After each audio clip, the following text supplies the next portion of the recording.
We pass by thousands of people every week, but do we really know them? If we just listen to them, would we learn something? I'd like to introduce you to a friend of mine. This is Ordinary People. I'm Brennan, and I am a musician and a self-taught guitar tech. So, let's talk about your first start. I went and visited my Uncle Mark in Yonkers, New York, and I got to see Manhattan and see some cool stuff, and he sent me home with his 73 Telecaster Deluxe and said, I think you'll do some good with this, hang on to it. And it was the beginning of an obsession with guitar. And I decided to join a combo club at my high school that was led by my teacher, Mr. Scott. And it was the first time that I got to play with a group of people, like just a group of people who knew what they were doing. Some of us didn't know what we were doing, but it didn't matter.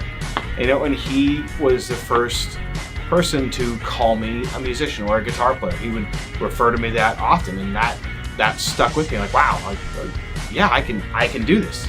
And it solidified my thing and me wanting to do that thing. And you know, he was really good at just taking a group of us kids playing on a Saturday morning and making us play an A chord all at the same time and controlling this chaos that was 6 to a dozen or more young teenagers wanting to play blues or rock or whatever. You know, one time he let me play Smells Like Teen Spirit, and everybody might have hated it but me, but that was it. That was my first time jamming, really feeling it, you know. But yeah, right about 14, 15 years old, it just clicked. Like, oh, I can actually do something with music. I can pick up a guitar, plug into an amp, and make an afternoon disappear. I only knew a couple chords, but that became my thing, I guess. You know, everybody has their thing. That was my thing. I've known Brennan my whole life, and it may not come as a surprise to you, but we're brothers. And although it seems that a random bonding trip to New York sparked his interest in music, I think it was always there. It just took a couple of people to see it in him too. Okay, cheese. So by request, we had do a double. Do you want to do an hour? Right about my senior year of high school, I formed a band with two really, really close friends that, you know, they didn't have much experience, I didn't have much experience, but the fact that there was so much chemistry between us as friends, things just clicked, the songs clicked, and the style of music just clicked. You can't force something like that. It has to just happen naturally. We thought that was our future, but we also felt like we were green. Like we didn't know what we were doing, so therefore we had to at least know our own songs, our own sound, our own everything. Our first show, we were only allowed to play 20 minutes.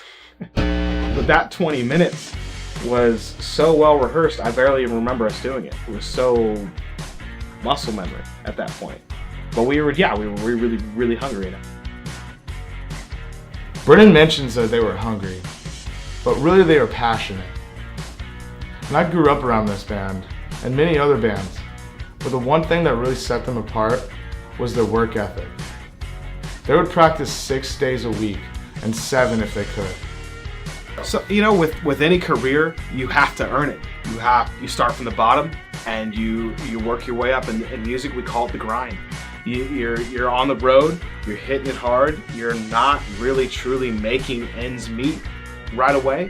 You think of it as an internship, and you work your way up. You keep making those steps and grinding on. And let me tell you, that's where music changes. You know, suddenly just knowing how to change strings and play guitar wasn't enough. You got to know how to hook up a trailer, or you got to know what tolls are going to cost. You're there to put your art out there and see if it goes anywhere. It's a risk, and you'll learn a lot about yourself. I don't even need to get paid. I've done everything I need to do, and I get to do that for a living. That's really, really cool. I have to say that is very fulfilling. The band I'm in now, we've been a band since 2014. We've traveled the entire country multiple times. We've been fortunate to be able to do that, and I think the whole concept of being able to make something with it clicked with me. Like, people write these songs. We make this stuff. And if that pen's hitting paper, you're a writer. If that guitar is in your hands, you're a guitar player. Keep that energy, keep that passion.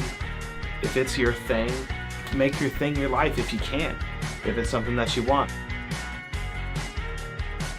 I'm Ian Pittman, and this is Ordinary People.